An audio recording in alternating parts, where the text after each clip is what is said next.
I didn't notice when love started feeling heavier than it should. Not heavier in the dramatic sense, not filled with chaos or betrayal or obvious rupture, but heavier in the way everyday things become heavier when you carry them too long without setting them down. When effort replaces ease so gradually that you forget what ease ever felt like in the first place. At the time, I would have told you that nothing was wrong, that we were adapting, evolving, keeping up with the world the way everyone else was.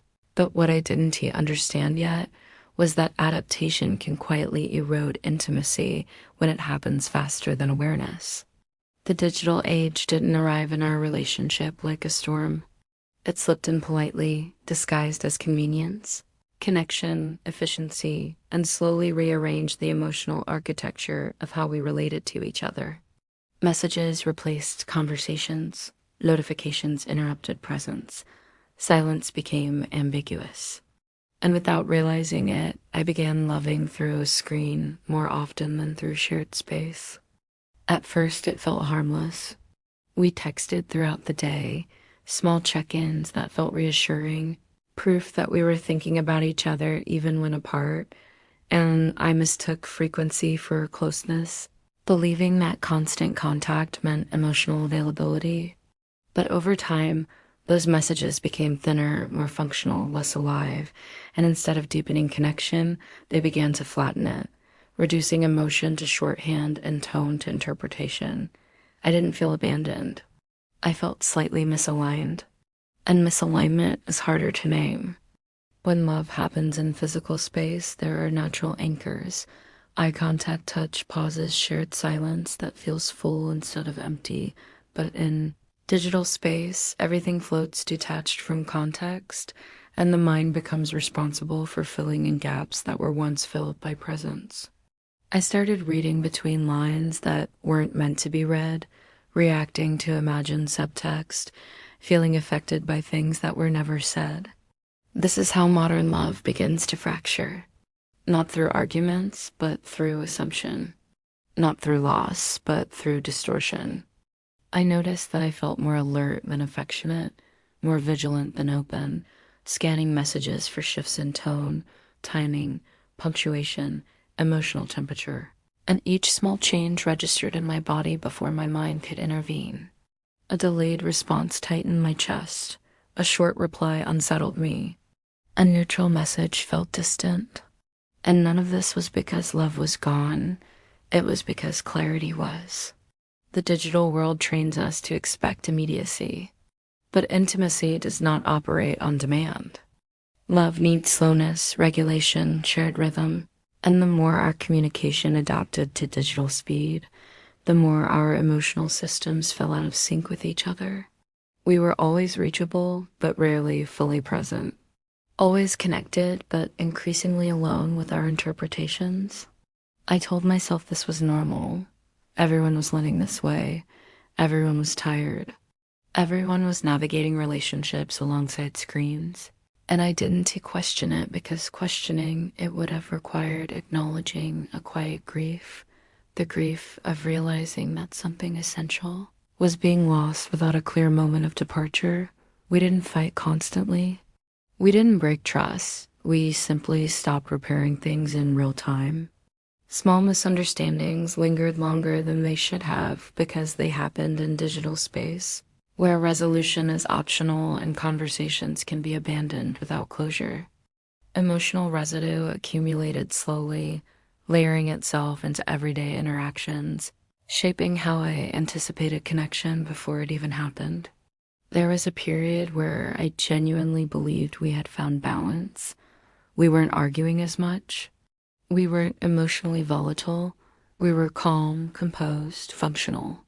That calm felt like maturity, like progress, and I rested in it, relieved that love no longer felt chaotic.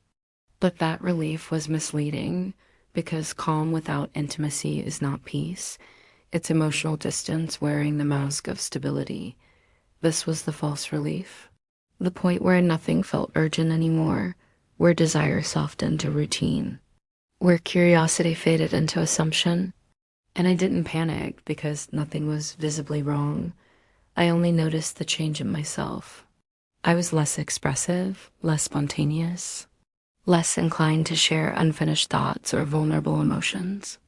I edited myself more, not consciously, but instinctively, and that instinct came from learning. Over time, that digital space is unforgiving to nuance. Vulnerability sent through text can be misunderstood, emotion can be flattened, silence can be misread. And so I began protecting myself by simplifying, by withholding, by choosing neutrality over depth. That choice felt safe, but safety built on emotional distance slowly hollows connection. I remember reading a passage in an ebook about how modern relationships often collapse, not because of conflict, but because emotional risk is quietly replaced by emotional efficiency, and that idea stayed with me longer than I expected because it named something I had felt but never articulated, the sense that love had become managed rather than lived. The digital age didn't make us cruel, it made us cautious. Caution feels responsible, but love cannot thrive under constant self-monitoring. I began to see how often we reached for our phones during moments that could have become meaningful, shared meals, quiet evenings, moments of boredom that once led to conversation, and instead of allowing intimacy to emerge organically, we fragmented attention, breaking potential connection into manageable, less demanding pieces, and slowly, presence became optional. When something important happened, my instinct was to send a message instead of creating space for conversation.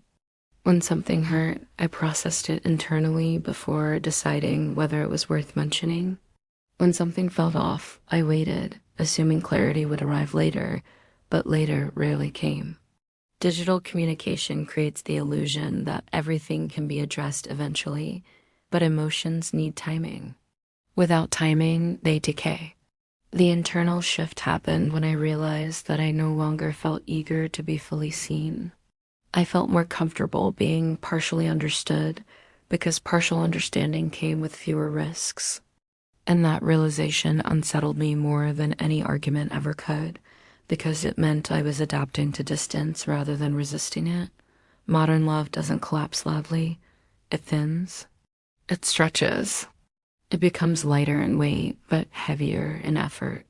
And because nothing dramatic happens, we stay convinced that endurance equals commitment, that stability equals intimacy, that the absence of conflict equals health, while quietly adjusting ourselves to a version of love that demands less vulnerability and offers less nourishment. The final realization did not arrive as heartbreak. It arrived as clarity. I noticed one evening that I felt calmer alone than together, not because being together was painful, but because it required a version of me that had learned to stay guarded, and that guard was exhausting. I understood then that love had not failed. It had been reshaped by an environment that does not naturally support depth. The digital age didn't steal love. It changed the conditions under which love must survive. And survival is not the same as intimacy. My recalibration was internal and quiet. I didn't make rules. I didn't demand change. I simply began choosing presence where I could, resisting the urge to outsource emotion to screens, allowing discomfort to exist long enough to become conversation instead of content, choosing to speak before interpreting, to ask before assuming, to feel before editing. Not everything healed. Some things never return once they've thinned too far. But something essential stabilized inside me, the recognition that love requires friction, slowness, and emotional risk, and that protecting myself from discomfort had slowly distanced me from the very connection I thought I was preserving. Modern love isn't doomed, but is fragile, and fragility requires awareness, not optimization. I've shared the journey of learning to recognize what truly matters in love, boundaries, and self-awareness. If you want a gentle guide to understanding your own patterns, gaining clarity, and cultivating meaningful connections, this ebook can support that reflection. You can download the ebook in the description. The link is in the description.